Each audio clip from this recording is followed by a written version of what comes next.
On this week's show, we're discussing Ocarina Time is real, with all the Nintendo Direct news, the 5 realities Xbox must address, and PlayStation Plus games for mid-June 2026. All that and much, much more in this week's GamerGuild Podcast.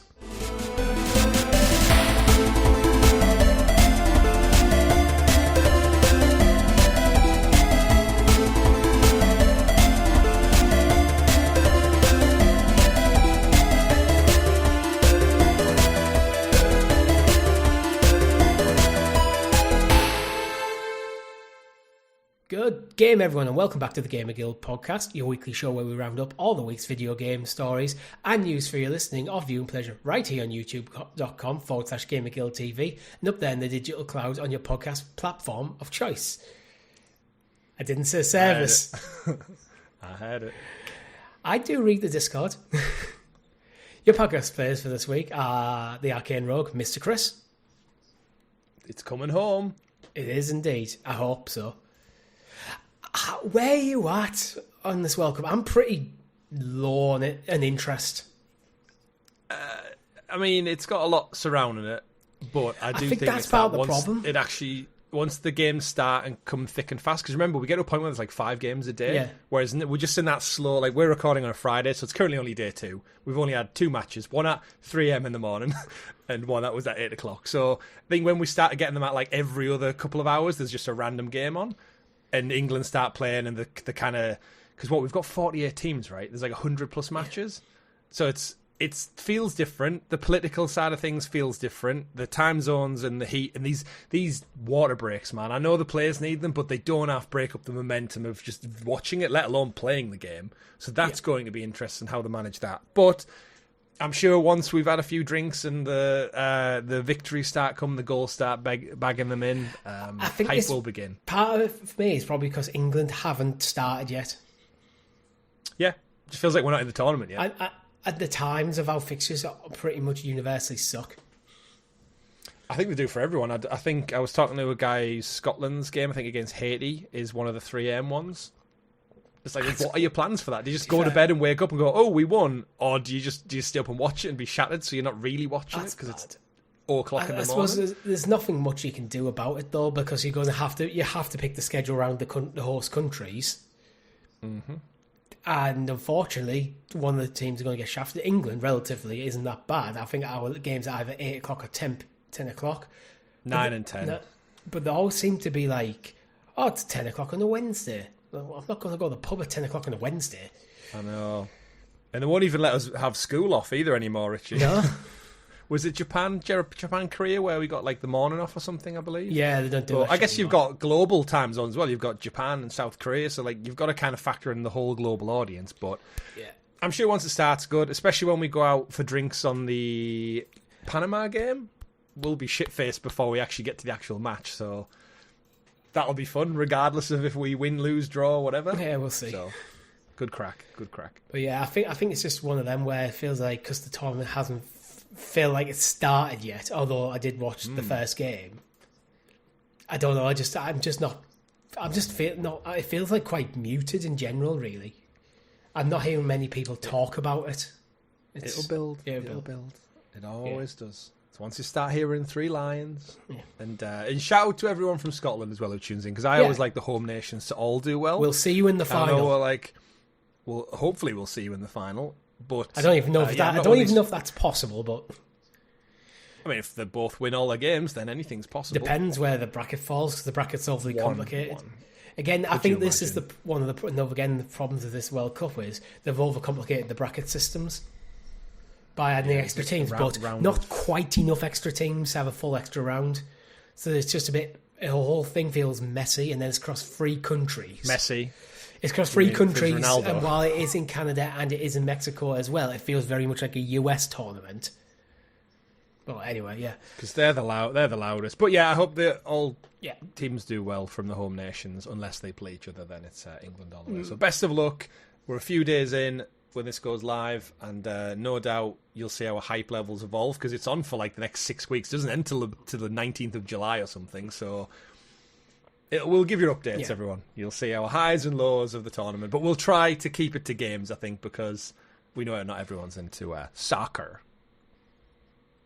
No, you need to phrase that properly, Chris. I'm not moving on till you correct the record. Not everyone's into football. Thank you. But we do have a great show lined up for you about video games. Before we get into it, make sure if you haven't already, like the video, subscribe to the channel, hit that bell so you're kept in the loop of all our amazing content here at GamerGuildTV. Such as, Chris, have you got anything else in the weekly live stream slot at the moment? No, I've been super busy with work, travel and such, so I've not actually had time to play many video games, let alone record and do one. I'm kind of in that gap as well between whatever the next big thing is. Is it Control? Maybe Resonance, Plague Tale? Something in and around August. I've probably got a bit of a window where I've got a vibe for Uncharted 3 at the moment, because I've done the other ones and it's kind of the next in the order. And I know I can get through it fairly quickly. So, and 007 First Light kind of whetted my appetite for that type of game again. So I might go back. I do have Wolverine Origins in the tank as well, heading up to Wolverine, but that's not till September. So again, there's a big window of time now.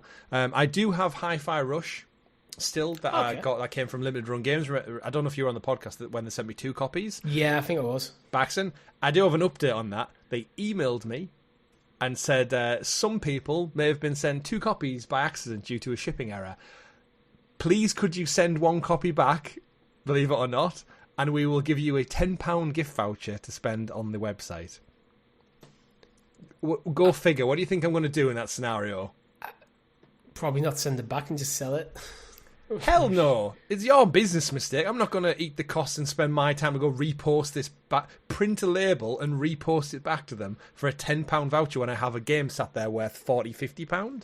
Sorry, Limited Run Games, but you need to sort out your logistical side of things before you go begging customers to send stuff back. Come on. How do you send 2 copies? So, surely that's one in the warehouse. Someone must have hang on a sec, guys. Every single one of these orders for 2 copies. Is this right? Instead of just mindlessly putting them in boxes, but... Yeah.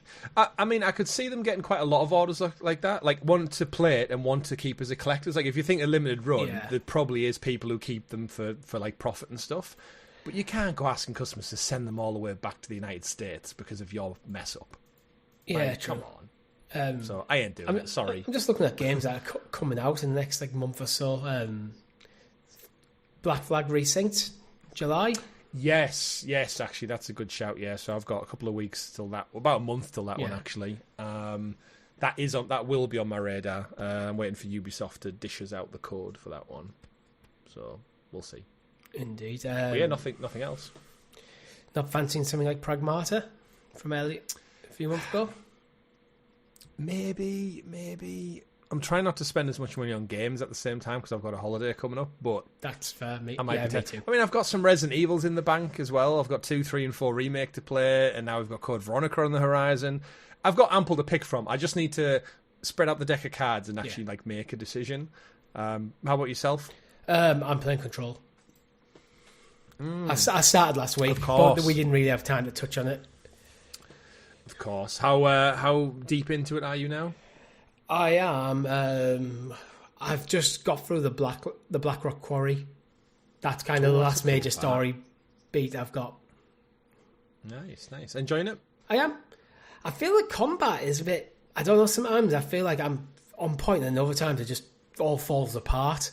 Like, I don't know why. Have you got all weapons and powers yet, do you know? I don't think so. Is your skill tree seem fleshed out? I definitely haven't got anywhere near maxed out my skill tree. Nowhere near that. Right, yeah. I think as you unlock more, if I recall, it starts to really build up to you've got such a good arsenal. You can jump around really quick, whereas now you might be quite limited to what you can do in combat. Yeah, I feel it's not the game. I feel it's me. Where sometimes I'll go through an encounter and go, "Oh my god!" I just get my ass handed to me, then run back to the same thing and go, pretty much walk through. Why the fuck would I struggle? I feel sometimes it sometimes happens. It's surprisingly punishing. I think sometimes when you're not expecting it to be, and the bloody things don't keep moving, and because I don't like auto aim, which is one of my biggest gripes about First Light. I couldn't turn it off, and it did annoy me the entire time. No, you can't turn it off. It did annoy me the entire. It's based on the difficulty you set rather than just having an option for turn it on and off, which I think is stupid. I feel like that'll be a patch at some point. It's one of them things where I feel like we've figured out how to do this shit for decades why you're messing with it. Just give me a toggle on or off based on my choice. So I think because going from First Light, where it is forcing you to auto aim, I've got a bit sloppy with my shooting. Right. And I haven't played like a shooter in a while, so it's more me making mistakes. I need to refine it again. Yeah, I need to control myself better. There's a remedy for that. Oh, there is indeed. But yeah, I'm just... It's called Max Payne 2. Yeah, sounds good. I'm looking forward to hearing when you heat. I feel the story isn't full on at sinking its teeth into me, but I am just enjoying the experience. Yeah, I got a lot from the notes and collectibles, actually. It was one of them weird games where I actually read them all meticulously, and it did a lot of world building. That's probably where I need to do more of, because there's so many of them. It's like, it feels like, well, the notes that are playing, like the recordings you find when they play and you can just keep walking and they play, that's great. Yeah, but all the stuff they read is like, I don't want to stop every 2 minutes to read a bloody an A4 side of information. It's one of them things where it's like, yes, you will get more out of it by doing that, but and this is not a problem with Control, this is a problem with games in general. You still need to remember you're a video game. I want to be playing, so players are missing out on core parts of the world building because of the way you've presented them. Yeah, agreed. I do think Remedy, between that and then upwards to Alan Wake 2 and then no doubt into Control Resonant, there's probably going to be a lot of, like, because Remedy do stuff on quite a shoestring budget compared to most. I wonder if, like, just the readable ones are just limitations on they don't want to pay a voice actor, they don't want to do animation. So I do think as they got into Alan Wake 2 and then the newer one that's about to come out, I'd imagine they've refined that experience as they learn their craft a little bit more with each game. So I totally get where you're coming from, and I could see it being vastly improved. I'm not pointing the finger at Control, because practically every game does the same thing. Yeah. Like, I think Horizon Forbidden West and Zero Dawn I thought was really good, because all the stuff like that was all audio logs. So it was playing while you're walking through dungeons. Like, great, this is the best way to experience this, so I can listen to it. But what I think I might do is, once I've finished the story, I will then probably go deep diving on YouTube for all sorts of lore videos and really soak it in like that. So for now, I'm just going to enjoy the gameplay and the story at a more surface level, then go deeper afterwards. Deeper and deeper. Because then I can just listen to my work and stuff. So that's true. Yeah. Top 7 things you need to know before playing Control Resonant. That recap timeline. Yeah, a deep dive into the lore and the story and everything that's going on in the oldest house, and just it's starting to get a few points. I feel like because I have played the game to a point before, I've passed that point. So the first maybe 5 hours of the game I've played through, I think twice before this playthrough. So I'm now starting to get to the point where I'm getting to new things, like the voice in Jesse's head is like talking to her. It's like, actually, is Dylan got the same voice in his head? That kind of like, it's planting the seeds of something interesting there. It's like, okay, we're starting to... Well, yeah, it's also got that extra layer of now you're playing it knowing about Control 2. It exists, you know who the protagonist is. Like, I played the first game not knowing anything. Like I didn't know Dylan's outcome, and then now, obviously, we all know that he's in the second game. So you're approaching it from almost like a different place that I did. Yeah, so it's one interesting of the big to hear that. Development we've got so far, after I've just saved someone near the quarry area, is they've told me that Dylan's alive. They told me where he is and told him that he used to be the director, but then he got locked up because he's dangerous. And now I'm going to see Dylan. Yeah. I can already see how the two games are going to transpire a little bit there. Yeah, so I was like, I wasn't expecting that. Because you, as Jesse, you go in going, okay, this event happened when we were kids. Dylan got taken. I was left behind. Let's find Dylan. So you're assuming Dylan was kidnapped, where actually, no, he was recruited. It reminds me a lot of Lost, actually. The way you're like recapping it, I'm like, there's all those like little twists of like who's really who was on flight, oceanic flight, whatever, and what's going on in this oldest house, and who's the black smoke. I can see it all like kind of feeling very Lost. Now I'm talking about it more, I want to go back and play. See, as you're talking about, I'm like, okay. And then I know obviously there's that Alan Wake connection in between that as well. So it's like, it's so good. That could be a game for you. Genius. When was the last time you played through Control? After I finished Alan Wake 2, I went back to Control for the DLC because in the oldest house, one of the rooms is a recreation of the village in Alan Wake. Okay. So there's kind of a really cool crossover DLC. So I went back and played the DLC. Was like, I can't believe it was when they did a PS5 re-release. I own the DLC, so I went back and played that a little bit, but didn't start the game again. I just jumped in where I left off, did the DLC. Well, I've got the PS5 Definitive Edition, so I should have the DLC in there.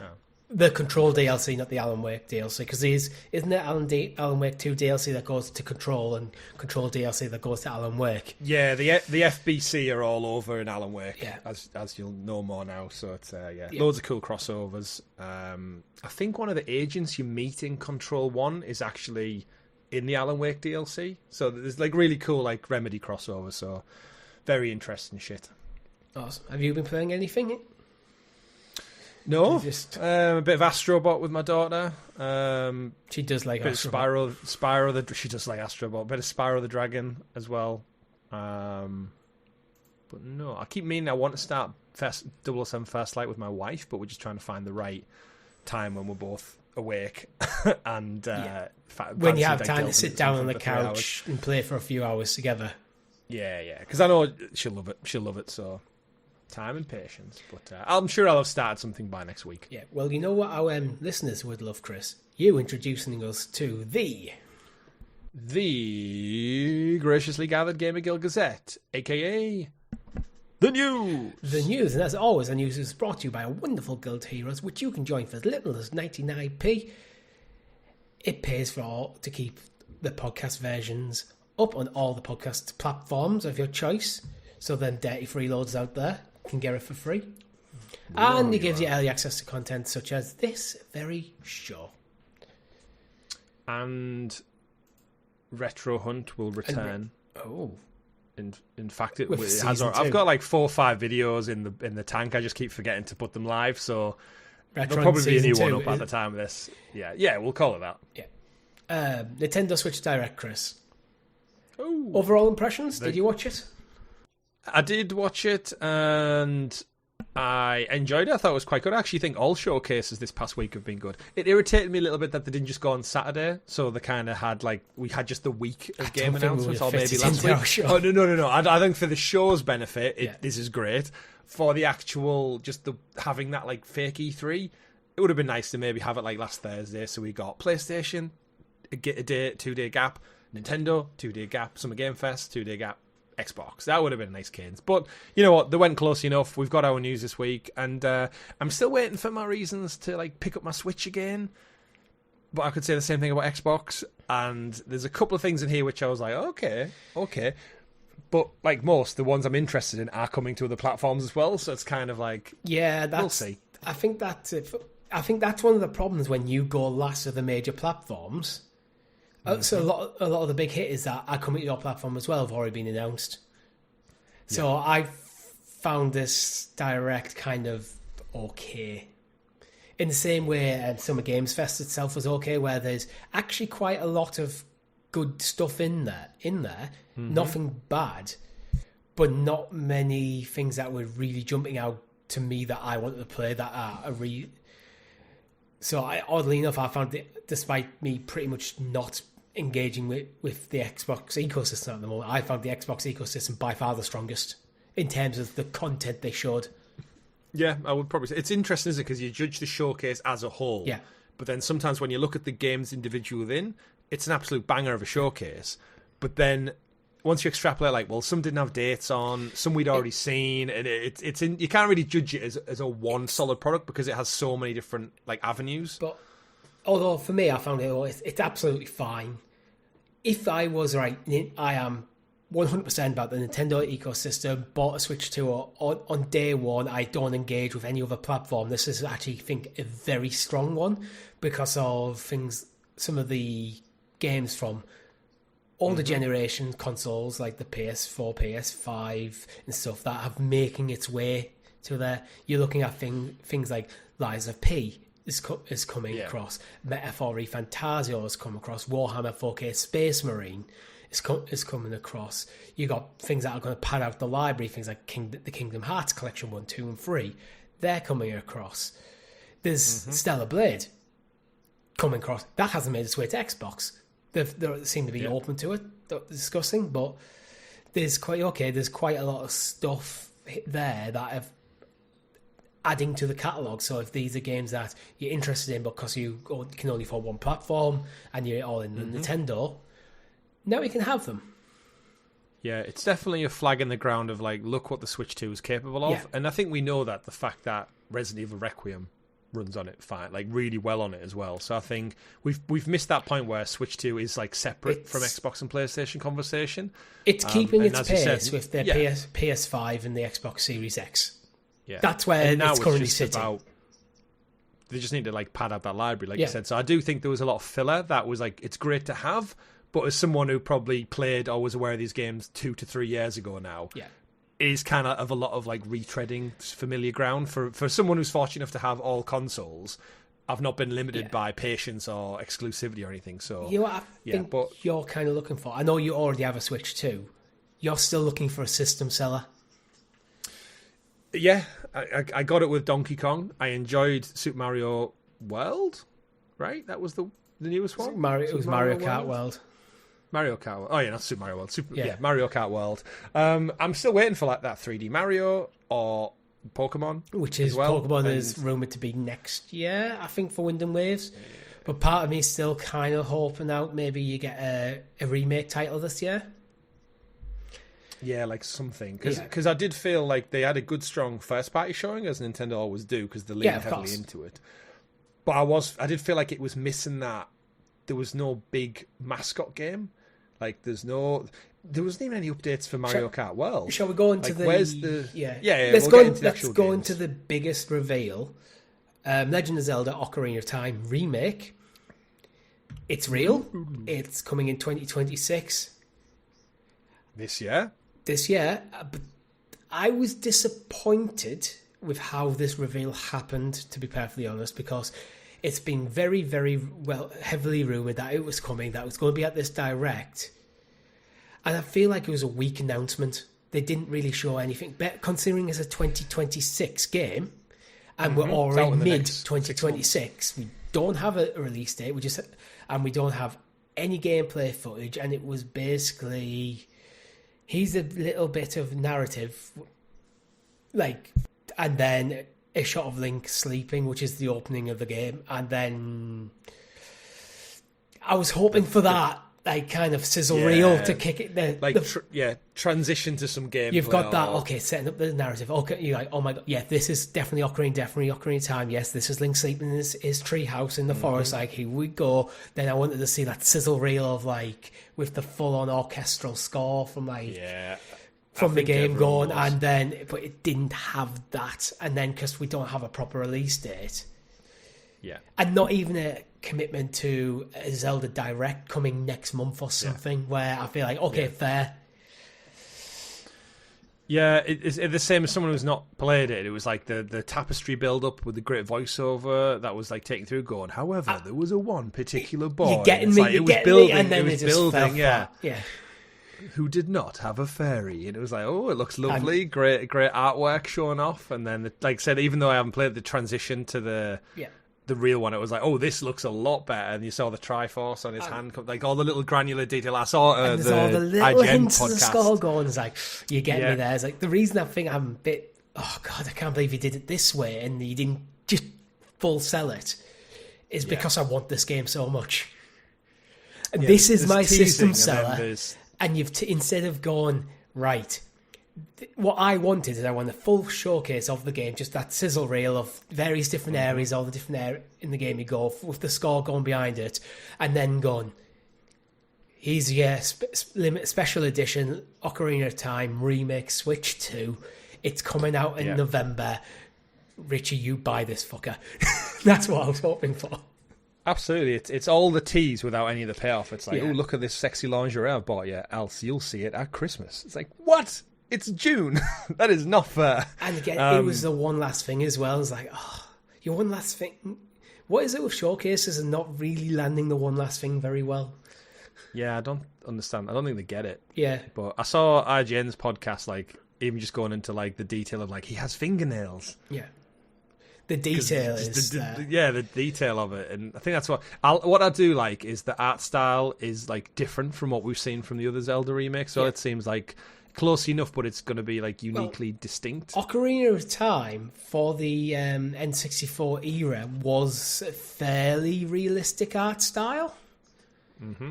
Not full-on realism because it's early 3D polygons, but you could be forgiven and go, this is the best we can do for realism at the time, while still being a fantasy world and making sense. But yeah, I just want to see more of this game, and I hope that they're not going to go quiet for too long. I'm hoping it's going to be one of them, like, we're going to come back out in, say, 2 months' time and give us a deep dive, give us a Zelda Direct, deep diving into this game. Yeah. I mean, it's got to be imminent, but it's just, I don't know why they do it. As a quick side note, one of the comments on the Nintendo Life article says, please to God, just make it not censored compared to the original, and I'll definitely buy it in 2027. Censored? Was the first Zelda censored in some... Like, I didn't think it would have anything that would be... Did they cut things out that maybe are inappropriate for 2026? Or the only censorship I'm aware of was when they remade the game for the 3DS, the original music they had in the Fire Temple, they changed it out because it felt like very Muslim-inspired chanting, and they came out at... Yeah. I feel like that was like the way they concerned about... Oh, okay. But so, I don't know if there's any other censorship. There is a very horror-themed level where it can be a little gruesome, but in a kind of kid-friendly way. So I feel like that's something they may need to find a way, because some of the stuff in this game, if you went hyper-realistic, wouldn't be out of place in the Resident Evil game. Okay, right, okay. Not really suiting Ocarina. But from the one image we have of Link, I feel like that would be stylized enough to not be absolutely nightmare fueling. Right. Yeah, that makes sense. Because when I said censored, I was like, does Link just, like, swear, curse all the time? Like, stubs his toe, goes, you little shit. Oh, yeah, he goes, fuck you, Ganon. Fuck you. But yeah, according to a quick Google search, it says, the Fire Temple background music apparently contained a chorus reciting an Islamic prayer / chant. The Gerudo symbol, the original mirror shield, apparently, inside the Spirit Temple featured a design resembling the Islamic crescent moon and stars. Yes, it does. So, to prevent that, Nintendo replaced the symbol with a generic blocky substitute, later known as the Gerudo crest in subsequent versions. Ganondorf's blood, spoilers, but during the final boss fight, he vomits and coughs up bright red blood. So to meet censorship guidelines, Nintendo changed the colour from red to green. So I don't feel like any of these censorship things are a problem, to be honest. Yeah, and then the final one is the Skull Kid's appearance. The Skull Kids has an appearance that resembled a blackface caricature, complete with dark skin and enlarged orange lips. Censorships in Majora's Mask and subsequent 3DS remakes, Nintendo altered the character model to give him a wooden texture and a bird-like beak to prevent accusations of racism. I don't feel any of this is the problem. I feel this is Nintendo as a company growing up a bit and realise, actually... moving with the times, right? Yeah, that's it. It's not... That's... Yeah. These things don't break the game. None of them. Yeah. The most impactful one is probably the music in the Fire Temple. But again, if they've literally just sampled a Muslim chant, not really think too much of it, because we are talking late 90s when the game first came out. Yeah. Then everything with 9/11, etc. happened in a very sensitive time. When they've done the remake, they've decided, you know what, maybe we don't directly sample a chant and we'll put some more original music in there. Yeah. And I think as a society, we just need to learn to grow from our mistakes and own them and stuff. It's like the same with I think Indiana Jones Temple of Doom gets loads of stick for being in India, and they have they eat out of monkey brains and stuff, and it's supposed to be extreme. The guy goes underground, recites a chant, and pulls someone's heart through their chest without them dying. It's a bit fantastical and crazy, and they're supposed to be like that. But I can see how it might insult Indian culture and food and all that, but at the same time, it's like, it's fiction. Yeah. I get it. As long as it's not direct. Like, yes, it was a sign of its times, as is a lot of stuff. And I'm sure stuff we've said on this podcast probably won't be appropriate in 10, 15 years' time. But who's going back to listen to Sounds of Stadia episode 63? And to be fair, and as much as I love Ocarina of Time, it's a game aimed at young, like, teenagers. Young teenagers, probably. It was aimed at me when it first came out, put it that way. I was its core audience when the original came out. So, as an aside to this, which is clearly the biggest win of the whole day, even though it was teased poorly, lots of people complain about Oracle remakes. Was that something people were expecting? I've heard a few. Is it overdue? The Oracle games, possibly, because the Oracle games were Game Boy games. Right. They had two games, Oracle of Ages and Oracle of Seasons, and they actually linked in together to get you had to play through both of them to get the true ending through a password system. So there has been rumours after they did the remake of Link's Awakening, the first Game Boy game. It does feel like that would be a logical next step to bring that in that kind of like art style from the Link's Awakening games. And that they use in Echoes of Wisdom. Yeah, you'd imagine it's a quick turnaround as well because of the art style and the kind of the geometric grid approach. If they do a Zelda Direct later in the year, we're going to deep dive into Ocarina of Time, give you a release date, and coming up next year, remakes of the Oracle games, and one more tease of the sequel to Tears of the Kingdom, the next mainline Zelda game. There's your Direct done. So, Ocarina of Time, that's what's about to come out. Here's the details you need to know. Oracle remakes are coming next year, and we have started. He's a title card for the next game in the Zelda, next main Zelda game. So, off the back of that, then I need to ask: is this the I'm buying a Switch 2? When we get a date for this? Yes. Yes. Yeah. This is the pull the trigger. It was always going to be because I was basically waiting for. There's plenty of nice stuff in the library that I'm interested in, but I'll be interested in them in 5 years' time, kind of thing. Yeah. I don't need to play them like the Star Fox remake. I don't need to play that straight away, but once I have a Switch 2, I'm probably going to buy that game at some point. And then obviously Pokemon is always probably could have been the other system seller if they announced Winds and Waves were going to be this year. I don't think so now. So feels like we're too late in the game. I've just been waiting for that game that right when this comes out, I want to play it day and date, and Ocarina of Time is one of them for me because it's one of my favourite games of all time. I had a feeling it would be. But I don't want to buy a Switch yet because I'm hoping for a special edition Ocarina of Time Switch. Watch this, I'll wait. The price will go about 3 times by the time it comes out, and they'll look shit.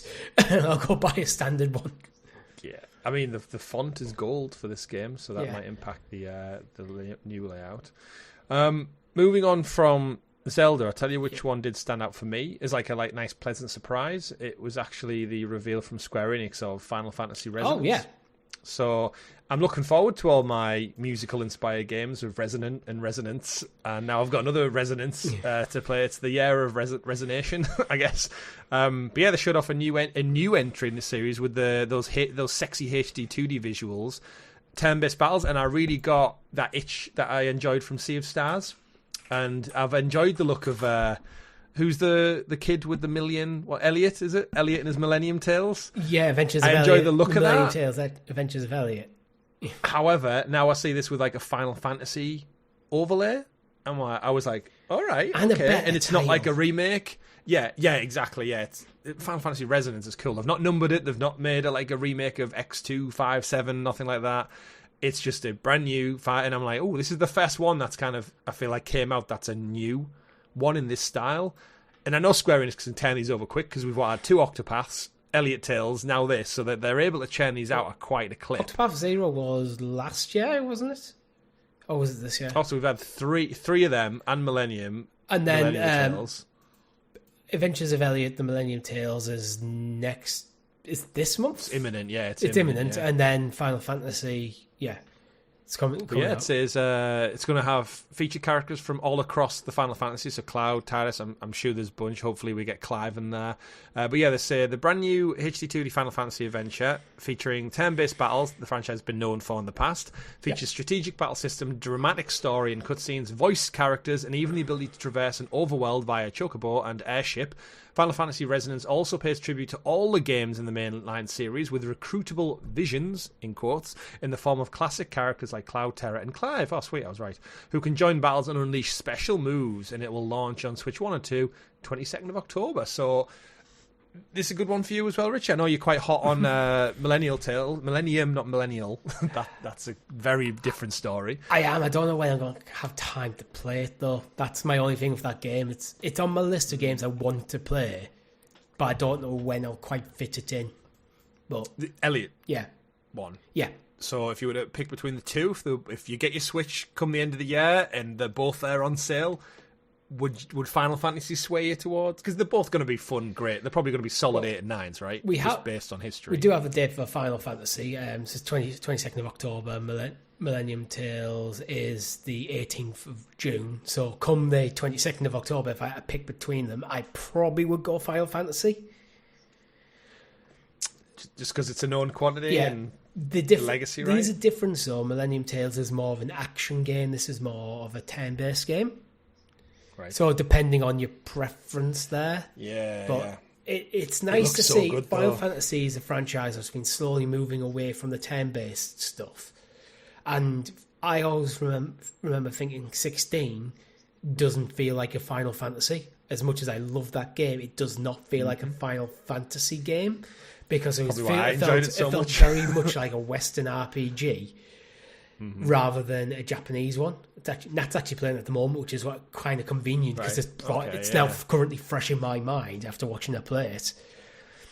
So it is nice to see them go back to the roots with the 2D stuff, and the HD 2D style suits the games to the ground. Yeah, it's worth noting that this game is a kind of reimagining of a mobile gotcha game, but so was Octopath Zero, and that worked absolutely fine. So I trust Square to do this well. Yeah. I mean, it doesn't look like a mobile port or anything at all. No. And it looks great. The mini world looks so fun. I think they're just reusing elements of the narrative. Mm-hmm. And the fact that you can get characters from different Final Fantasies as part of it. But there again, things like Kingdom Hearts has done that in the past. Yeah. Looks great. Yeah, so it's... Speaking of Kingdom Hearts... I guess probably one of the other biggest reveals of the whole thing.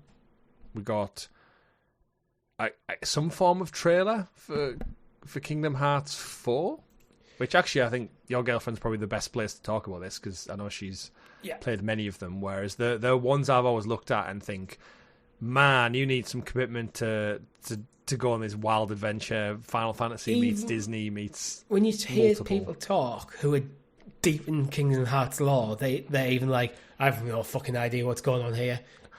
I feel like it's a mess, but people love it. Yeah, people absolutely love it. It's Final Fantasy meets Disney. Like, there's definitely a cross section there that works for people.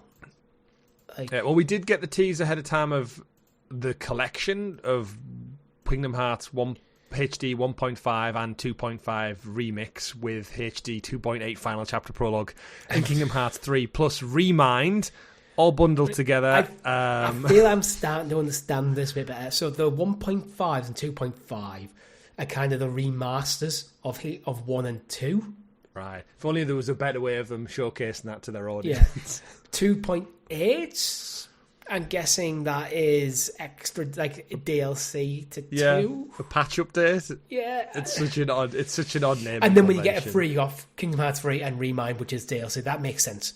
But I feel like they're starting to refine themselves as the years go by. So I would just take this as Kingdom Hearts 1, Kingdom Hearts 2, Kingdom Hearts 3, definitive editions. Yeah, and now leading up to Kingdom Hearts 4. Which coming to Switch 2 from launch. So it's their day one. We don't really know much about it. The trailer kind of just showed off your usual stuff. You see the guy with the big key. You see a bunch of Disney IP. Quite frankly, you see some very awkward fights in it. Like, it doesn't really look that finished up. Like, considering you can go from like Final Fantasy trailer to this, it looks quite, dare I say, like basic. I've only really seen people play Kingdom Hearts 1, so I don't know if any of the others have went more action focused, but 1 is kind of, I think, is 1 turn-based? I'm not sure. I don't know. I would have thought so. Yeah. But people are hyped for it, and I wouldn't take that away from them. Yeah. I love Disney, but just the Final Fantasy element just does not gel for me. It seems to work in the story, though. Like, there's I've played these games. I've played like an hour or two of one of them. In the opening, you're running around as like Donald and Goofy, and I was like, it's probably the start of one where it's probably one of them where all game is old. It doesn't quite sit right if you don't have the nostalgia carry you through the first few hours before it starts feeling a bit natural again. Yeah, probably. Like that was Ocarina. When I replayed through Ocarina of Time for the channel, that was the kind of stand. Ooh, this feels dated, but then I have the nostalgia of that game to carry me through it. Yeah, agreed. But good again. Great strong end of the showcase. Kingdom Hearts, bang, bang, bang. Then 4, and then Ocarina of Time. Like, again, big hype. I think they just both of them could have showcased their games a little bit better. More for Ocarina, and definitely maybe a more polished trailer for Kingdom Hearts. So strong end, but could have been a bigger bang that I think most people wanted. Again, I almost feel like if you tidy up the Kingdom Hearts trailer, you could push Ocarina of Time to the start of the showcase. Because then you got the full showcase. Go, oh yeah, Ocarina of Time's real. Now here's all this other stuff, and you finish with the reveal of Kingdom Hearts 4.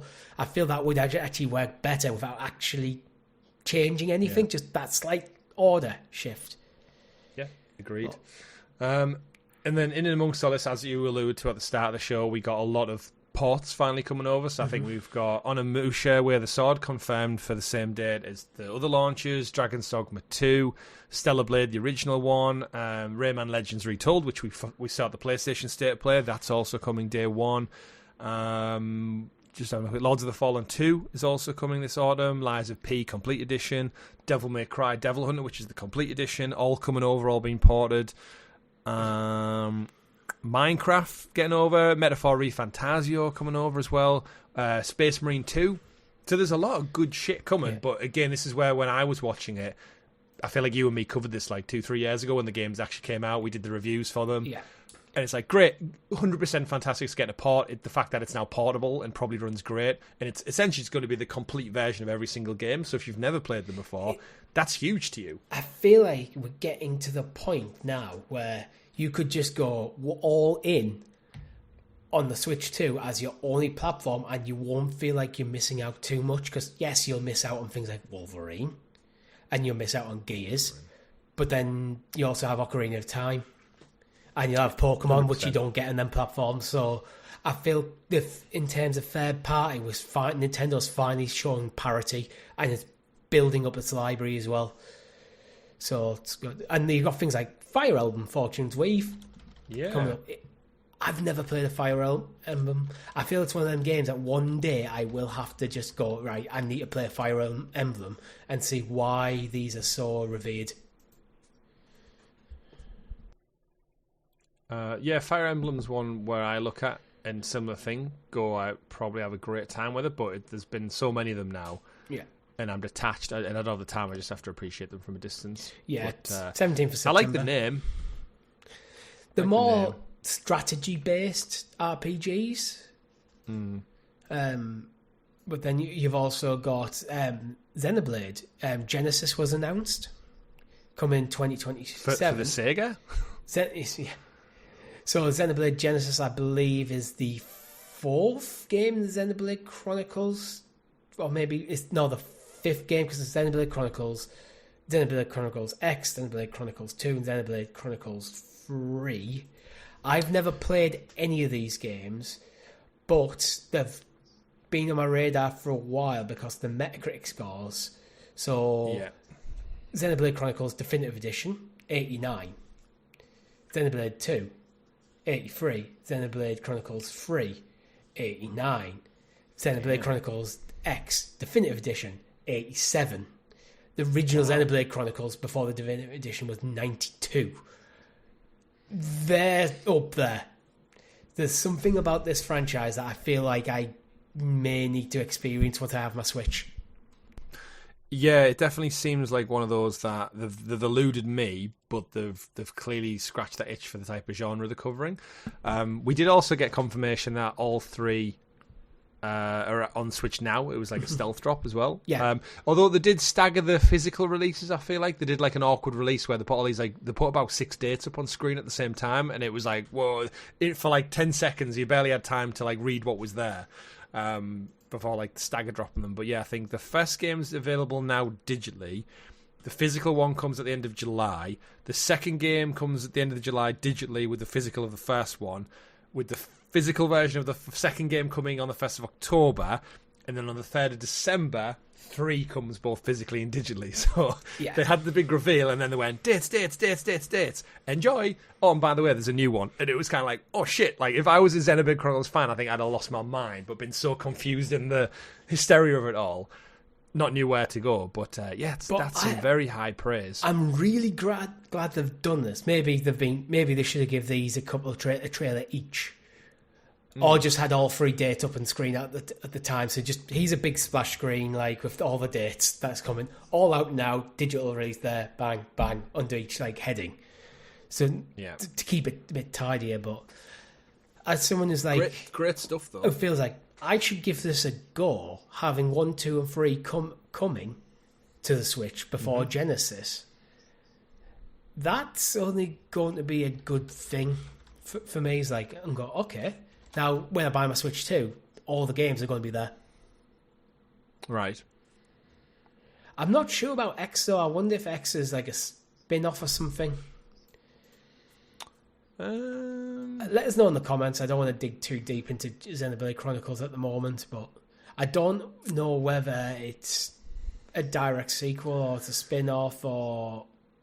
It looks like a main like entry. So looking at Monolith Soft who make them. So this is a Monolith who did like Shadow of War or anything like that. This is the other Monolith. Yeah. They started in 2002 making Xenoblade Saga Episode 1 for the PS2. Then they did Xenosaga Freaks and Xenosaga Episode 2 and Xenosaga Pied Piper for PS2 and mobile. Then they went on to do Xenosaga 1 and 2 for the DS. Xenosaga Episode 3 for the PS2. So there's an entire Xenosaga trilogy on the PS2, looking at this one. Then they took a bit of a gap, went and did some other things. And then they came back with Xenoblade Chronicles for the Wii. Then Chronicles X for the Wii U. So that makes me sound like... That sounds like X is the kind of complete edition of the first one, just by the timeline. Xenoblade Chronicles X is unconnected to any previous game in the Xeno Meta series. Oh, okay. So yeah, it's probably considered non-essential for the main plot. I don't even know if 2 follows 1 and 3 follows 2, to be honest. Yeah. Like, I know very little about this franchise. Yeah. Then you've got 2017 Chronicles 2, 2018 Chronicles 2 Torn of the Golden Country, then 2020 Chronicles Definitive Edition, 2022 was Chronicles 3, then Chronicles X Definitive Edition, and now Xenoblade Genesis coming to the Nintendo Switch. So what I do like, again, even though I'll probably never get around to playing these, is the fact that they're just all complete in one place. If I was like a collector or a fan of these games, I'd be like, hell yeah, I'm buying all 3 physical and I'm hyped for the new one. So the fact that I feel like this is like an unspoken hero of Switch exclusivity that you don't really think of in the Nintendo pantheon. Yeah. But you should based on their Metacritic Yeah, scores. Exactly. It's one of them. It's like, I'm aware of it, but I don't know anyone who's played any of them. And same. I wonder if Tom knows. I feel like this might be something that Tom's dabbled in. Yeah, definitely. I would say let us know in the comments if you're a big Xenoblade fan. Yeah. Do let us know, because there's definitely something there. And like you, Richie, I've got that curiosity, and I would say where to start, but now all of them are coming. I've got my Resident Evil hat on where I'm like, surely I have to start on the 1 complete edition. Based on the Metacritic ratings of the previous 4 games, Genesis should be in there as a system seller on critical review. Yeah. But I feel it might be one of them where, like Metroid actually usually does quite well at critical and user reviews, but doesn't seem to pair that up with the actual sales numbers. Yeah. So I feel like maybe Xenoblade is in that thing where actually more people should really play this game. But agreed.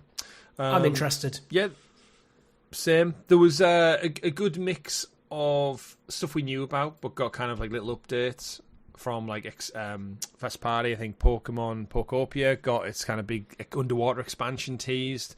We had drops of like new games, Piku Niku 2, which was the fun launch indie game on the Switch, if I recall, where you had like the little cartoon clip-out characters. Didn't we have that in Stadia?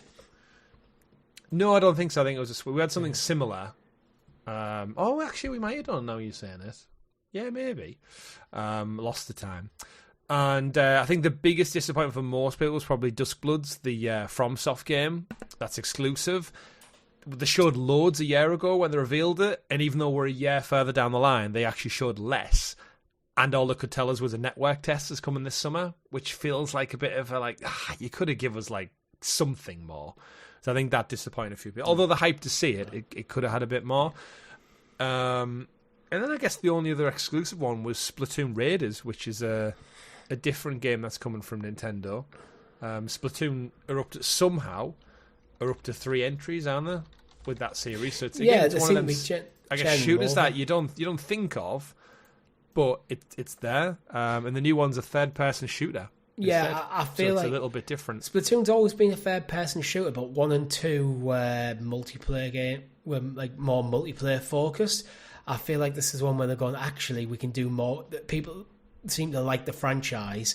Let's do more of it rather than just a quirky multiplayer shooter, which I think is probably a smart move because it gives the series the IP a bit more legs. Where maybe like these kind of arena shooter style games are maybe waning a bit in people's minds.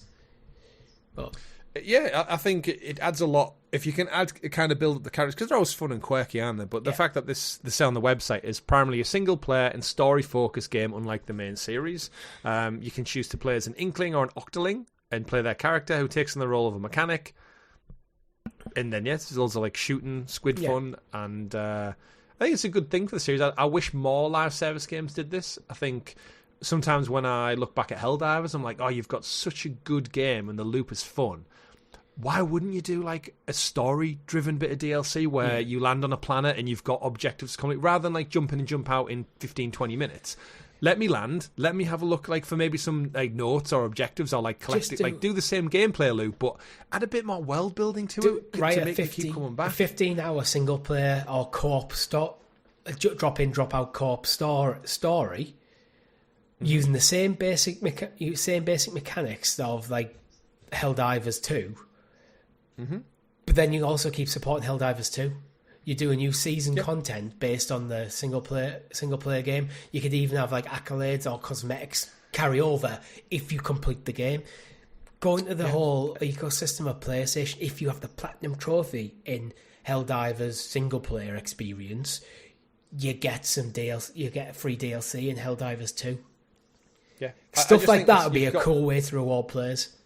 Yeah, it brings people back, and it would bring me back in, and I just think you could use all the assets you've got. You don't really need anything to do, but it baffles me to this day that something like Helldivers and other shooters and multiplayer online service games, it's been so successful. It's got so many recurring players, and we've only ever seen one cutscene, and it was the launch cutscene that was part of the trailer. They've never done any more visuals that aren't just gameplay. Not even mention it, or like in-engine, and it's like, wow. Do you feel Helldivers was suspiciously missing from the PlayStation State of Play? It feels like quite quiet on the Helldivers front at the moment. Yeah. And that is a big success. It's one of the few big success stories from PlayStation over the last like 3 or 4 years, really. But, and yet Xbox keeps standing on rakes. Just a little bit. Yeah. Just a little bit. So, moving on from the Direct. Xbox. We've got a couple of Xbox stories. Let's start with Gears of War E-Day. And it was pretty much widely reported that the PS5 version was pulled last minute. Xbox are now claiming it wasn't pulled last minute because they never announced it was going to the PlayStation. Bit weak, Chris? Yeah, very weak. We kind of discussed it last week when we were going through the news, but we didn't have that much time. the biggest irony for me, I don't know if you caught this week, but they were doing some kind of behind the scenes interviews like over the course of like last weekend, following on from the showcase. And during one of those kind of little side interviews, and they were talking about E-Day, they showed a trailer to kind of go in flow with what they're talking about. And the end of that trailer had the PS5 logo on. And it's just like, so there's literally there's assets they are actively using in their own promotional material that has the PS5 logo. And they came out and said, like, oh, we only told... There's only a few people within the Xbox team who knew about it to keep the audience relatively, like, small and contained. So they're telling me that the wider Xbox marketing team just went out and put this logo on trailers in the anticipation that it's presumably coming, and then leadership didn't tell them until like the day before to pull the logo. Isn't Matt Booty head of content? So surely he should watch, for a major showcase, he should watch every single one of these trailers before it goes live. Like, he should sit down with his direct team, I would imagine, and go, right, Xbox Showcase is next week. Let's sit down and we're going to watch the showcase. Get your notebooks out, take notes. Yeah. There was a PlayStation logo there. Shouldn't have been. Get that off. Like, it's stuff like that. Like, quality control. Yeah. And to add to that, in the days since the showcase, there was a PEGI rating for a version prior to the showcase going live. A lot of online marketplaces and stuff across the world had placeholders go live. So, like, Walmart and stuff in America had PS5 versions of this game going up on their site. So there's so much evidence to suggest, actually, this was done very last minute. And they've had to send leadership out and go, no, it wasn't last minute decision. We never talked about it going on PS5. And yet you've got behind-the-scenes people, a lot of, like, industry insiders and stuff. I think Jeff Grubb was one of them, who literally said via a tweet, there is a version of the PS5 version almost complete of this game just sat on a shelf now, and this is coming from people like Jeff Grubb. I think Tom Warren said something about it. So you've got very reputable people who know people on the inside going, this was ready to go, and you pulled the plug on it because of whatever last minute leadership decision. Matt Cersei, I think that's how he pronounced his name, the studio creative director at the Coalition, said, well, we never talked about it going to PS5. It was never changed. So is it one of them where he's saying, because we never talked about it publicly, or we never talked about it internally? That's like where I feel like I'd like that clarity in there. It's like, did you not talk about it publicly, or did you not talk about it privately? Because if you've if you've made a PS5 build of the game and you're preparing to do a PS5 launch, and then you change your mind, then you've changed your mind, regardless of whether you made that public knowledge or not. And you've been caught out by journalists doing journalism.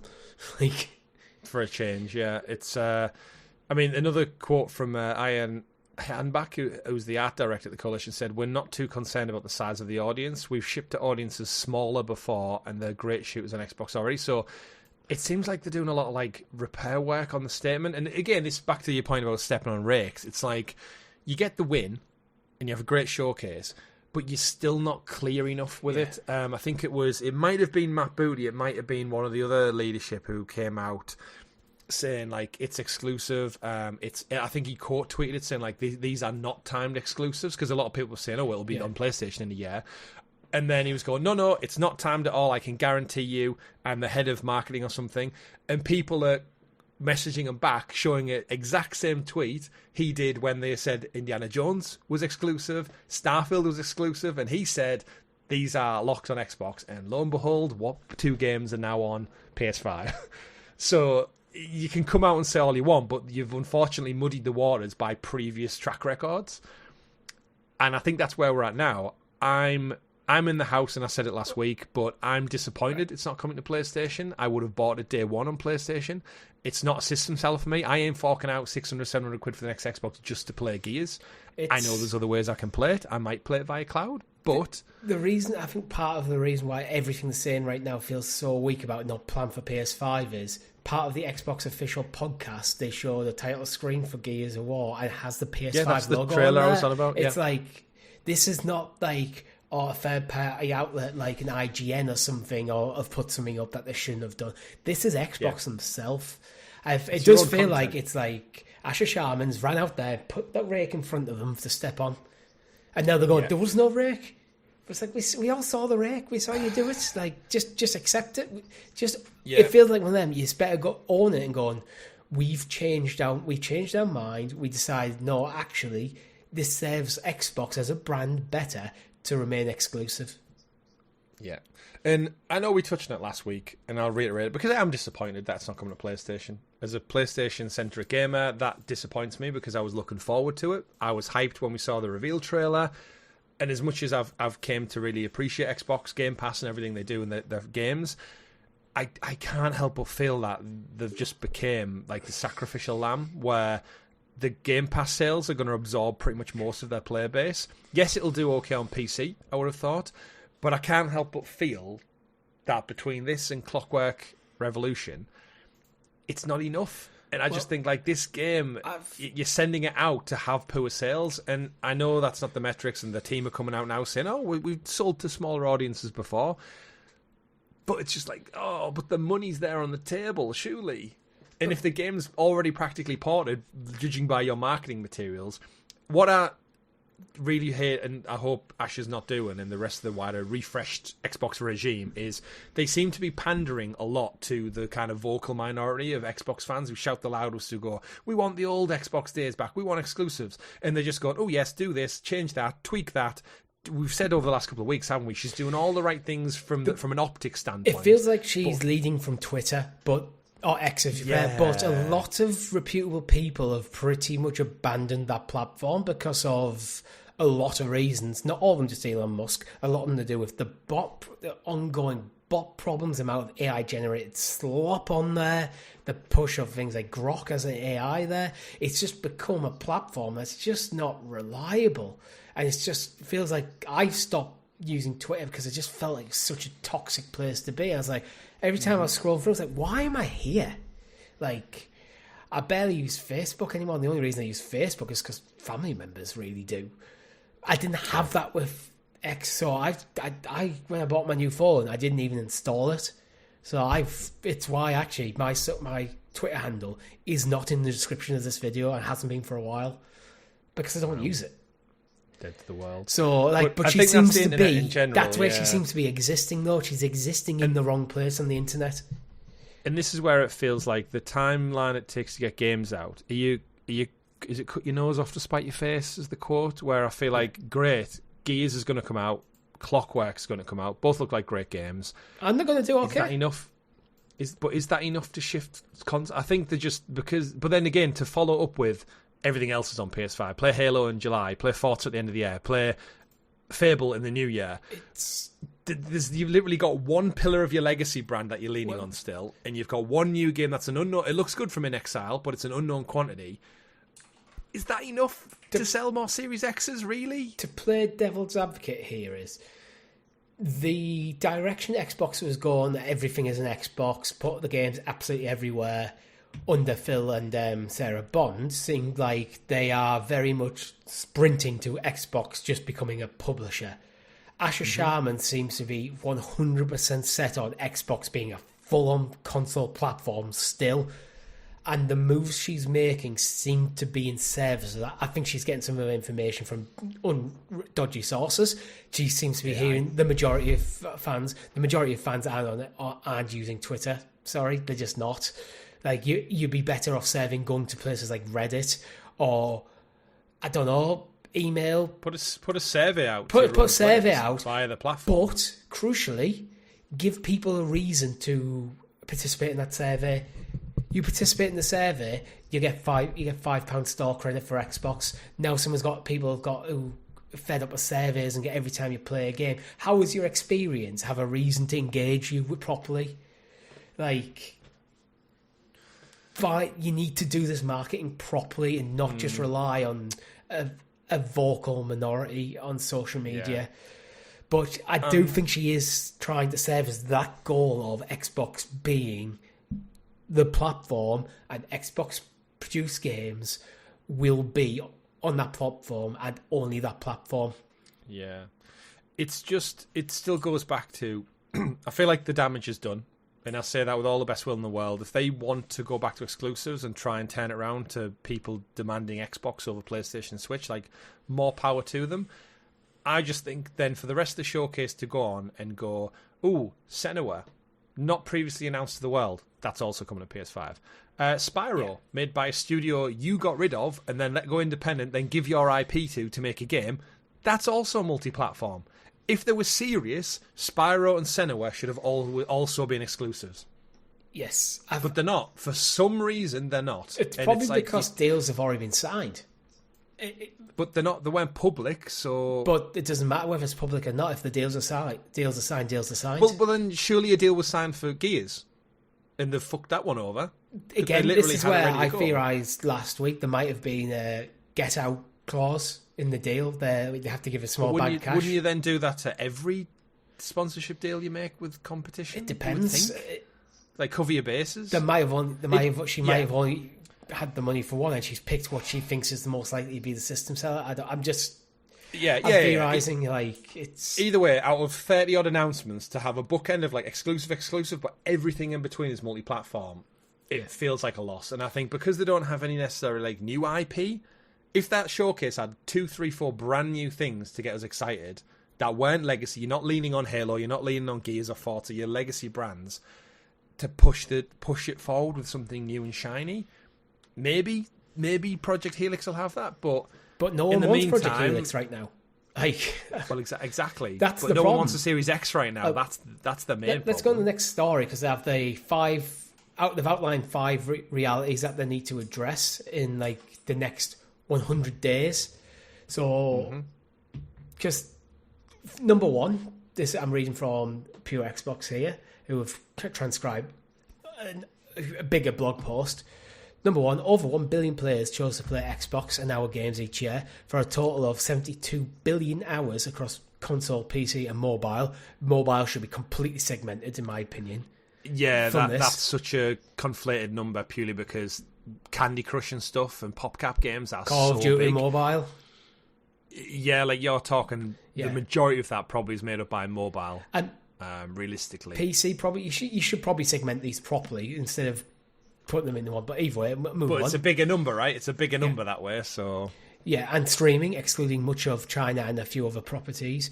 Our franchises are among the largest, most beloved globally, which I kind of half agree there, and are now breaking records in TV and film. Are they? I mean, Fallout, I give you, but Halo got cancelled. I'm not aware of any Xbox movies. I'll give you Fallout. Breaking records. It's marketing speech. Fallout's fantastic. Yeah. Going forward, our competition is attention.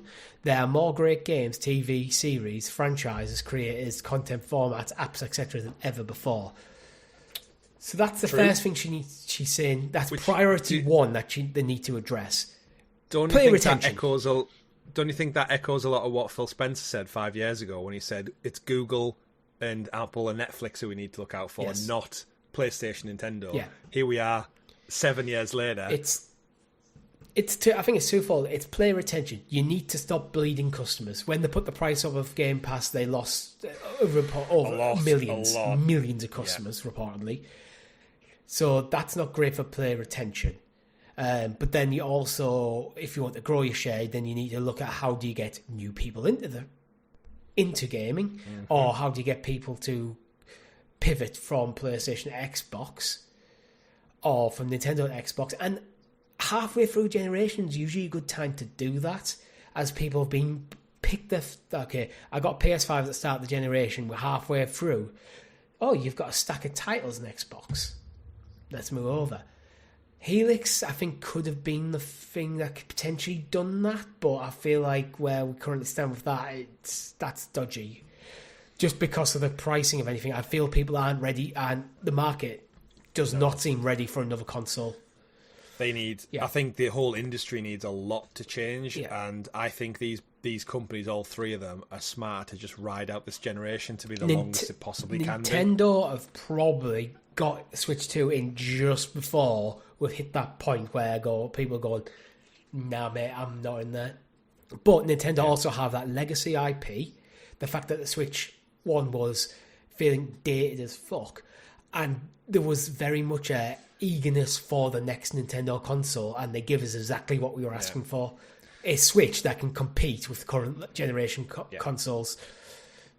But, and to the previous point when you say about like comparisons, is Nintendo also lean on the legacy IP. Yeah. But the difference is they sell millions. The strength millions. Of them. But they iterate on it and they refine it and it goes out external. You've got the theme parks are doing incredibly well. The Mario movie just made over $1 billion. That's 2 movies in the bag, and third one on the way. Yeah. That's making so much profit, and more importantly, marketing for merchandise. Anyone out there buying a Master Chief plushie or a Gears of War pillowcase or anything? Like, nothing but Mario. Every single shop is churning out like they're hitting that younger generation.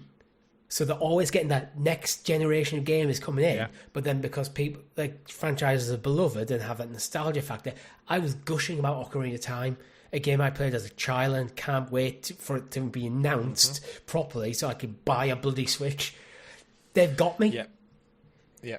I will say though, Xbox, one of the best purchases they've made, Mojang. And Minecraft. Oh, financially, 100%, yes. Still in the top 10 bought games every year. When you say about that audience of young people constantly coming through, every year new kids discover Minecraft. The movie made a lot of money, as bang Minecraft. Average as it was. Yeah, and the merchandise. So they do have things that are really, really good. Yeah. But yeah, the second point's an interesting one. But Minecraft isn't a system seller. No, I mean, they would never make it exclusive, would they? No. Because again, but if they wanted to, that would be a big-ass call. To go Minecraft 2, if there ever is a Minecraft 2, it's Xbox exclusive. That's a huge move. Yeah. So point number 2 is... Would they do it? We will end this fiscal year at about 3% accountability margin, down year over year, excluding Activision Blizzard King. Over the past 5 years, we've spent over $20 billion on ongoing investments in our content platform hardware subsidy, but our annual revenue has declined to nearly $500 million during that. $500 million revenue decline in 5 years. Wild, going forward, this cannot continue.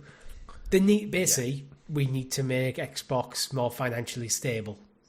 Mm-hmm. And as much as that is a big headline, we should also realise that the revenue decline is over, but with the 3% accountability margin, you've got to think that as a business, they can that 3% difference could still be millions upon millions of dollars. Mm-hmm. So yes, it sounds like they've lost loads, and they are probably making significantly less. We know that from hardware sales, software sales, but as a business, they're still making a lot of money. So they're in the green still. They're still profitable, but over the last 5 years, the revenue's trending down as things are getting more expensive, which is, that can go from being a comfortable position to a crisis very quickly if these two things are going in opposite directions. Mm-hmm. It's always hard to compare it's always hard to compare in the bigger scope of Microsoft, because like Microsoft will have some divisions that have like 60% revenue turnover because they're very self-autonomous. They don't have any really creator input or overheads for staff, or they just input like 200 million to make a game, or a software program that just runs itself and has a subscription model like Copilot or whatever. Like it's very hard to compare them, and I think as a creative medium, gaming is inherently expensive. But actually, the money's there to be made if you get it right. With point 2 here, do you think that this is why Phil Spencer and Sarah Bond were made the decision to push Xbox games and other platforms to deal with point 2 here? Because they have the games, but no one's on the platform, then no one's buying the games. But if you put the games where people have already got them, you're getting more revenue, and their calculus is probably, well, the people who are going to buy Xbox is going to buy Xbox. So what we do is we're selling the Xboxes, but now we're selling the games as well. Beyond this is why for me sometimes Ash's moves and the new refresh team seem a bit hollow, because I don't believe Phil and Sarah, maybe Sarah to a degree, but I don't think Phil wanted them to go multi-platform, but his hand was almost forced probably by this point 2 Satya Nadella and Microsoft, and going like, because remember when they came out and said like the margins for accountability were up there near, was it 30% at one point they were asked for, and Ashes came in her interview, she said, I have nowhere near that target. it's a lot lower than it was previously. So you're talking, she's personally probably had a reduction because she's new to the business and they're going in a different direction, and you always expect things to change. But I feel like Phil was held to a higher account because of Big Daddy Microsoft. She's been parachuted in from Big Daddy Microsoft to deal with this as well. Yeah, she's on their team almost to start off with. But, so she might have not have. They might have been able to go for 30% in this industry is ridiculous. It's not the standard at all. 30% is like kind of. Yeah, I know you get 30% margins software sales on third-party platforms and stuff, but that's a completely different conversation to be had. But yeah, anyway, point 3: we're in a hardware component crisis. When I joined as CEO in February, the price we paid for console storage components was over 2 times high as we paid last fall. So in the space of 6 months, double the cost. These costs have since doubled again. So we're based on in less than a year, 4 times cost of components has went up 4 times. And it's actually nice to see them turn up and give the reality of these numbers actually a bit. As we plan for the 2027 holiday season, we expect not this Christmas. Yeah, the one after. The one after, yeah. We expect another significant increase, taking us over 5 times the prices we paid only 2 years earlier. Memory costs have followed a broadly similar trajectory. While the entire industry is facing a component crisis, we talk to your parent company at Microsoft buying up and pushing AI as hard, and you might find some fucking components. We believe we have been impacted more greatly than many of our peers due to the choices we made over the last half decade. We are currently unable to make as many consoles as players want to buy. That seems to be not true. To be honest, there seem to be loads of Xbox on shelves. Seems like a bit of a get out clause. Why the hardware sales have been low. Yeah. No, I feel like you've got the wrong end of the stick there. I feel like there's plenty on shelves, and we need a new business model and partnerships for hardware as we remain committed to Helix. Yeah, but basically, shit's cost. The cost of to produce a console has went up drastically. Everyone understands that. We all talked it to a death. Price of consoles keeps going up. That's something she needs to deal with, which unfortunately, this is where Project Helix comes in, and they're like, well, how do you even comprehend a new console in 2027 in this climate? I don't understand. You can't sell the current one, so is better fidelity going to do it? But to get better fidelity, you're probably knocking on the door of over £1,000 for a console, and then you basically might as well just go buy yourself a gaming PC. Yeah, it's an interesting one. I like the part. Well, not like the part. The part's interesting when she says due to previous deals on components. She's blaming. And if you remember, as you would. But I don't think she's wrong with that. Remember, I think we covered an article a year or so ago about Sony had brokered a new deal with AMD for chips, and I think they were with Intel. So the PS6 pretty much should be a whole AMD architecture, supporting that. And clearly, Xbox or Microsoft at the time, they didn't sign a deal long enough to gather enough components. And we know, as you said, with AI sucking every bit of memory RAM out of the entire planet. Is this a case of Sony could forecast more PS5 sales than Microsoft could do Xbox sales? So it's more about your forecasting, based on industry trends. So Sony would be able to secure a longer term deal, knowing that, being confident that they can sell them. Where Xbox don't have the same thing. So it's. Yeah. If you're AMD and they come to you and you look at the legacy and go, both PlayStation and Xbox are offering us a long-term deal, 10 years, 15 years maybe, who's going to sell more units? What I don't get about this is, because this is the third priority that in the next 100 days that they want to try and deal with. How? Because this isn't actually an Xbox issue. This is not to do with your platform. It's not to do with your hardware. It's buying the components. It's the greater industry, the AI boom that's happened, where literally they cannot produce the components quick enough. Bear in mind, these components come from the ground. These are not you can't just magic these up. Silicon is a naturally occurring thing, and to get the quality is very difficult. Yeah. So how do you deal with this in a relatively short period of time? I don't think you can. realistically. But it'd be interesting to see. Like you said, she says a new business model. Like, can you turn around a new business model in time for 2027 holiday season? I feel like in the way these pipelines exist so far in advance with R&D and sponsorships and deals and everything, it seems wild. But it's okay because Gears is exclusive. I am actually genuinely worried Helix, if not handled properly, and I don't know how the fuck you handle it properly in the current climate, could destroy the Xbox console business. I feel this could be a Wii U style flop. Because I don't see how many people who have a Series X at the moment, how many of them want a Helix? Because they're the only people who are going to switch over, because you're not getting people to buy the Series X. So how do you get them how do you sell Helix? And so you can't do the whole, we'll take a hit, too big a financial hit on selling the console because we'll make it back on the sale of software. You need an install base big enough to pull that off. And this is that catch-22 where I think it's done. It's just a matter of time. I'd love them to turn it around and match the competition and sell as many units, but there is this just reality where literally everything is against them. They don't have the games.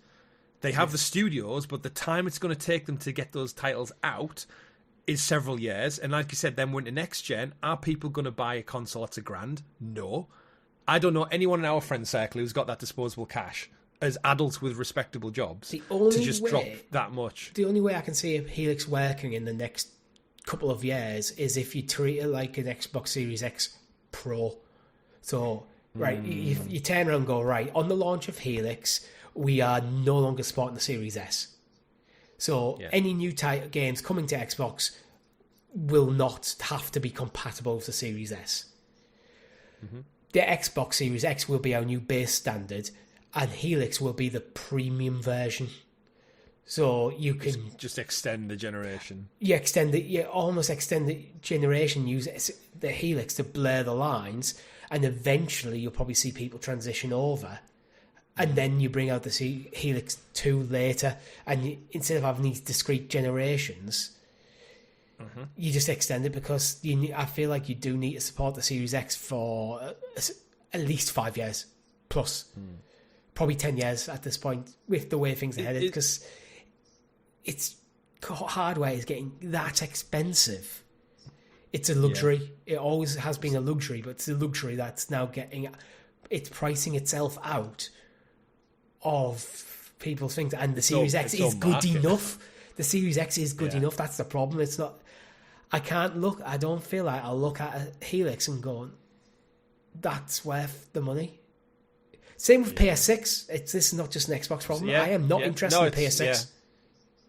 Yeah, same. It's is there an argument to be made when they went and dropped 70 whatever billion it was on Activision Blizzard King? There should have been better buying a chip manufacturer. Like, buy a couple factories in Taiwan, convert them to Microsoft chip producers, and dedicate that pipeline to your hardware. Possibly. And, like, long-term wise, that seems like it would have been a better play. But for 70 I feel billion. all that would do is that'll just be absorbed by Microsoft, and Xbox is only getting a small piece of the pie. So I'm not sure.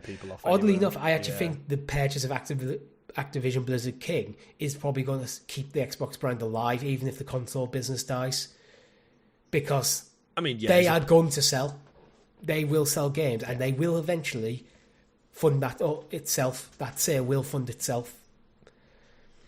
Decades to come. Yeah, all they need is if Call of Duty Modern Warfare 4 comes out and is probably the second highest selling game this year behind, say, Grand Theft Auto, there's a big dent. And that's before you look at the King side, the Blizzard side, with things like StarCraft 2 still getting lots of players, World of Warcraft still getting lots of players, Diablo still getting lots of players. They've got stuff that I feel like that was a good purchase. But it's not a purchase to be paid off in 5 years, it's a purchase to be paid off in 20. Yeah, and again, back to Ash's point, if they came out and said Minecraft 2 is Xbox exclusive, Call of Duty going forward is Xbox exclusive, along with Halo, Gears and Fable and everything else, that would be like, oh shit, like, oh, and also Elder Scrolls Online, the new Fallout game. Like, if they could really, really commit, but there's so much cash left on the table now they've gone multi-platform. Like, look at Forza selling gangbusters. That's going to be wild on the PS5 later this year. Fable's probably going to do quite well next year. I think both you and me are going to buy Fable on our PS5. Oh, 100%. So it's just such a... You're burning the candle from both ends. I can see me buying 2 copies of Fable.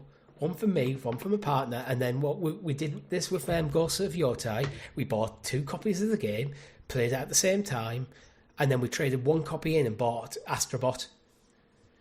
Right. So I think we're planning to do that with Wolverine. So we'll probably do something similar with Fable. We'll buy 2 copies of the game, trade one, and get something else. Physical for the win. Yeah. 4th point. We expanded our studio system when we needed a pipeline of content to meet, when we needed, we still do, to meet multiple strategies across subscription, streaming and devices. In the process, we have found ourselves overextended as we executed on changing strategies in a landscape of more readily available content. We are the fortunate stewards of industry-defining franchises that have enormous potential and player demand, but we have not adequately funded them to compete and win. At the same time, we saw this past weekend at Showcase a reliable pipeline of first and third-party exclusives and new IP are critical to our success. We need to reassess the balance between these and our investment priorities over the next 5 years. So they spent all the money building up the pipeline of studios and stuff, but not enough money spending actually on the games themselves. Yeah, and now seemingly none of them are ready or quick enough to turn around things. We've probably noticed that, because it did feel like we went through a period of a couple of years where it felt like Xbox were gearing up to something big, and Redfall was almost like a full start of that. But now I feel like we have turned that corner. They are starting to come. It feels like, completely agree. Reading some of this stuff, it feels like, the previous management set things up for a long-term success, and now you're complaining about the short term. In the short term, that it was like, well, buying Activision Blizzard King, buying Bethesda, these were not meant to be short-term. Oh, look at this. These were long-term things to secure your placing in the industry for the long term. Yeah. It was to feed the Game Pass machine, right? So they could drop a big title every quarter, fulfill it with like supplementary games, so people would say subscribed month in, month out. And to a degree, that worked for the longest time until they put the price up, until the pipeline stopped. But yeah, it does seem like she spent the first 100 days basically pointing out the obvious and getting the quick wins. But again, it's whether she can turn it around. I mean, she standardised the way Xbox is written. Yeah, I mean, there's also a lot of stuff that comes out where you just read it and go like, I know you're doing your kind of review of everything, but maybe keep some things to yourself. Like 0.5 seems like you're just going to kick your own team while they're already seemingly down. For 0.5, our current platform infrastructure is not built for the battle ahead. Our systems are overly complex, spanning hundreds of dependencies, which hinders our ability to move fast. We've become too reliant on vendors to operate our systems and must become more self-reliant as an engineering culture to build for the future. We must increase the value we ship to players while decreasing the time it takes to doing so. Going forward, we'll evolve and rebuild our stack and look at capabilities across all Xbox and potential M&A to help us win in hardware, PC, mobile and streaming.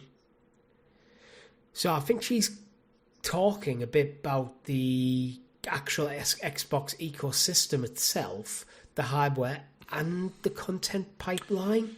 Yeah, I read it as it's like the workflow of her teams. Like there's probably that much middle management, and no doubt when like Bethesda came in, there was like duplicated roles across teams. So like who's making the decision when there's now 5 people in the same role? But at a different point, she was also saying they're stretched too thin. When you buy up something like Bethesda, you can run Bethesda as its own company under the Xbox banner and let their leadership deal with that side of it. That it's not middle management so much. I feel it's like they're getting. I'm not quite sure where she's actually going with this. Like too much reliant on vendors or what? So she wants to take more stuff in house. Well, you work for Microsoft. This seems weird that. you're outsourcing stuff. Xbox is a retooled version of Windows. I mean, if I'm right, it looks like for Helix, like she wants to make this a clean, crisp infrastructure, but maybe she wants to work on more internally on their own engines, their own game engines, so they're not reliant on like the likes of Unreal adapting their engine to suit what they want to do and things like that, which could probably slow things down. Massively. Yeah. To round out then, I'll just end with a quote from the Xbox Wire, because this is a message that went out to all employees. For some of you, the realities will be surprising and even frustrating to discover. We won't succeed by hiding hard truths, nor will we succeed by doing the same thing and expecting different results. Like the everyday wins mentality from the first 100 days, we will sprint to make progress against hardware, content, experience, and services together. Xbox is one of the few places where people come not just to play, but to connect with others to create memories, with console at the center of how our showcase experiences are defined. Windows, as one of the largest gaming platforms in the world and incredible games under our roof, as one of the largest publishers in the world, we have the foundations in place. Let's reset for a stronger Xbox and build the number one gaming and entertainment company. Asher and Matt. Bit of like buzzwords in there again, like her first statement that she did. It's like, from the 100 days, every day wins. Like, oh, fuck. If someone said that to me, the amount of internal eye rolling that would be going, it's like, fuck off, let me do my job. But at the same time, I kind of get it. I know what she has to do. It's almost like an impossible job. She's coming in with little gaming experience for all intents and purpose, but she's making some right things. I do think there is a reality where the fragility of the business she's inherited is going to come back, and she's going to have to make some tough decisions. I think reading between the lines and rumours out there mean over the next 100 days we are going to see layoffs, restructuring, possible studio closures. I could see us definitely reporting. There's a couple who are maybe in the pipeline, dare I say it. Think of like the South of Midnight team, unfortunately. Compulsion. They've not got a game currently in the works, and like we remember when they've been cutthroat with it was the Ghostwire Tokyo guys who they got rid of last year. I can't remember. They just put out Hi-Fi Rush, and everyone was like, "This is amazing," and they went shut down. Which I still Tango think Gameworks. Tango Gameworks, yeah, gone. See, I feel like sometimes like they need to look at these almost as individual companies and go, actually, you were profitable in your last game, therefore some of that profit is going to feed into the next game, and we're going to invest in you again. I feel like the way they handle these studios sometimes is a bit weird. I mean, there's probably a few who are course. Okay, it's like, Xbox as a whole, we've got too much money going out, not enough money coming in. You guys were successful. We haven't started the next project you've done. What? But we were successful. Like, you're blaming us for other people's problems. Like, PlayStation got rid of Bluepoint. Yeah. Buy them, do nothing with them, sell them. Oh. What's the point? So I think in the next 3 months, 100 days or so, we're going to see you and me on this show are going to report on probably a big shop closure from somewhere, and we're going to sit here and go, "Why? What a stupid decision!" But they're purely counting the beans and going, "This is the most financial short term." Even though we know long term they would have put out a banging title and it would have made money. They're looking at the here and now. How can we balance the books with a quick win? I feel cut like the losses, get rid of the staff, restructure. Me, I feel like Asher Sharman's after too much of a quick win, and rather than, and this is where and a lot of us quotes and stuff are feeling very, very much aiming at what corporate would love to hear, rather than what most real people actually would like to hear. It feels a lot of buzzwordy stuff, and I feel like not sure she's fully got to grips with the nature of the industry she's in just yet. And again, I feel like you can damage your brand very quickly by just going, right, we're going to close you. Okay, we need to make some cuts. Who can we get rid of? Oh, they're not working on a project, they're not working on a project, they're not working on a project, so we're paying all these wages and not producing anything, which that is not how creative industries function. And when you do that kind of management and go, right, because you're not working on anything, you're gone, you need to look at the portfolio, what they produce, what they're pitching, or actually, we want to keep this team intact because they might not be working on anything now, But the next game, when they finally figure out what the next game is, we know it's going to be good for us. And it's the way like art and business overlap, and I feel business, unfortunately, is winning, which is damaging the art, which is then damaging the business. And it's the race to the bottom a bit. It's a vicious circle, and I do feel like there's an element of burning the candle at both ends. And at some point, there's no candle left. And I remember when we started this podcast, Richie, and we were talking about like studios buying studios up, and it was like they're spending X amount of money here. So Embracer are buying. It's like, oh, there's money just like kind of bubbling out of nowhere as people make all these races for acquisitions. Bethesda was bought up. Remember that day you, me, and Tom sat down and went, "Holy shit, they've just bought Bethesda." We were then worried a couple of years later about over consolidation into a few mega publishers, and now it feels like these publishers are now shutting everyone down. So it's like we're probably right to be worried. Like, for the complete different reasons as well. Who knew AI would come and fuck us all over? Talk about layoffs. Ubisoft are at it again. Another 380 people have been laid off. And two of Ubisoft's smaller studios, Ubisoft Winnipeg and Ubisoft Belgrade, are being shuttered. Winnipeg was mainly a sports and tech studio while working on proprietary Anvil and Snowdrop engines. Belgrade was another smaller co-developer that contributed to various projects such as Ghost Recon Wildlands, The Crew 2, and Skull and Bones. Oh, Skull and Bones. Ubisoft Barcelona have also getting some a bit of a shake-up and now fully focused on Rainbow Six projects. Is this just part of Ubisoft really trying to figure out what their identity is? Like, I don't want to say in the story for too long because I'm bored of it. So. No, and again, it probably just echoes what we said about Microsoft's potential future of like where we sat 6-7 years ago when we started this. Of like Ubisoft were like all in on cloud gaming, they supported everything. They had multiple big hits coming out, so much so they released 3 games in the same month at one time. Remember? Yeah. And then now we reflect back half a decade later and go, God, they made a lot of bad decisions. I feel like Ubisoft that year were just trying to win the Christmas sales, but didn't think about their overall. Well, actually, people need to buy these games. Yeah.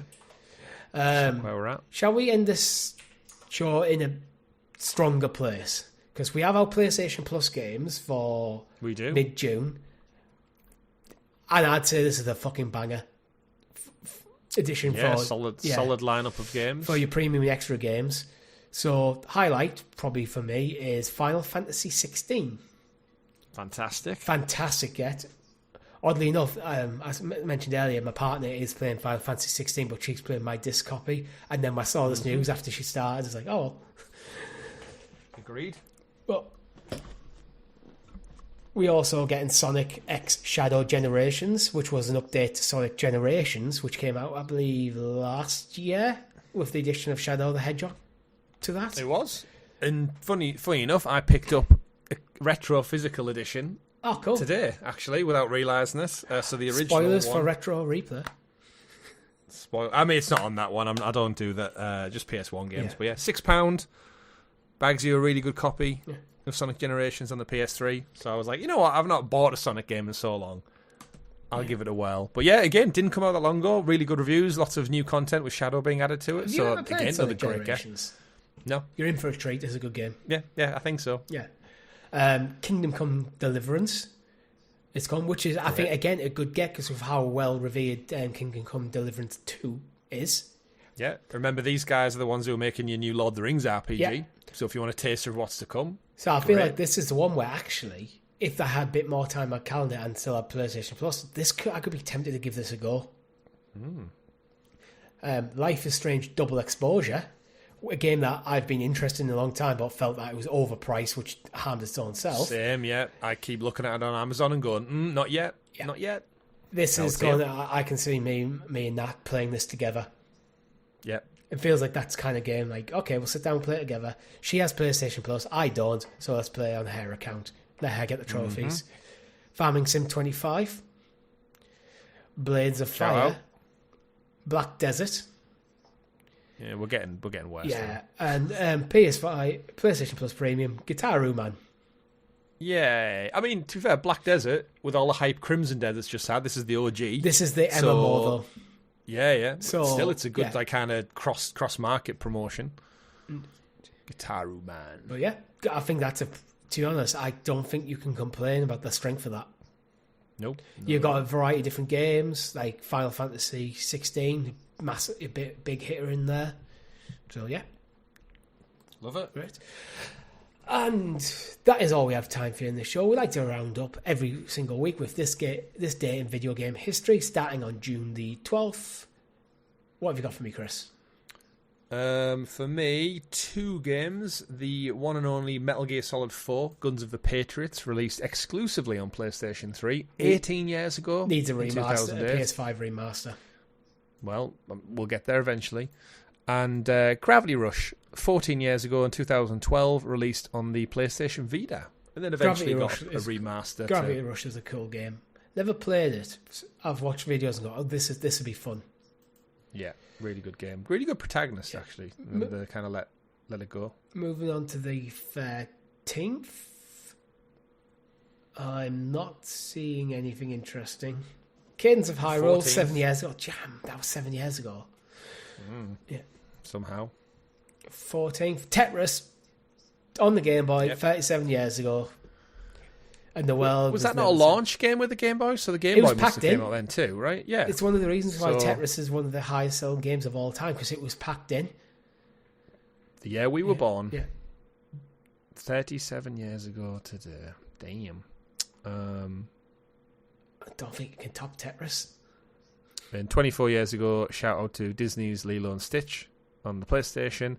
And PsyOps, the Mindgate Conspiracy, it was on PlayStation Plus. It's coming to PlayStation Plus, just got announced as well. This is actually a good day for games, actually, when you look at it.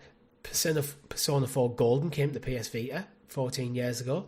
Obviously, Persona getting a remake coming up this year. The Last of Us, 13 years ago. And I remember it distinctly because it came, I played the opening hours, and then I stayed up late into the night, didn't go to bed, and then we all got picked up to go on holiday together the following day. So we must have went on holiday 13 years ago today. Damn. We went to Salou, I think it was. Yeah. And then 11 years ago, Fallout Shelter. So good. I actually thought about that today, do I want to go back to it? Fallout Shelter? Just to see what my save file's like. Yeah, I was listening to a podcast talking about the Fallout 76 updates in the showcase, and I was like, I don't want to go play a Fallout game, but I've got that itch to go back to the vault. And Fallout Shelter is so easy to pick up and play. Out of curiosity, earlier in the show when we were talking about Nintendo Direct, I went over to our Discord and just went... During the Nintendo Direct, I went over to our Discord and just typed into our Nintendo section on the Discord, should I play Xenoblade Chronicles? Orange Funders went, yes, yes, yes. The game has an excellent story and gameplay. The new QOL stuff for the first one looks great. So maybe I should consider it. Ringing endorsement from our Discord. Exactly. And that is all we have time for. My name's been Richie. I've done me out right there. Chris. Yeah, I've been Chris. GG, everyone. Goodbye. It's coming home.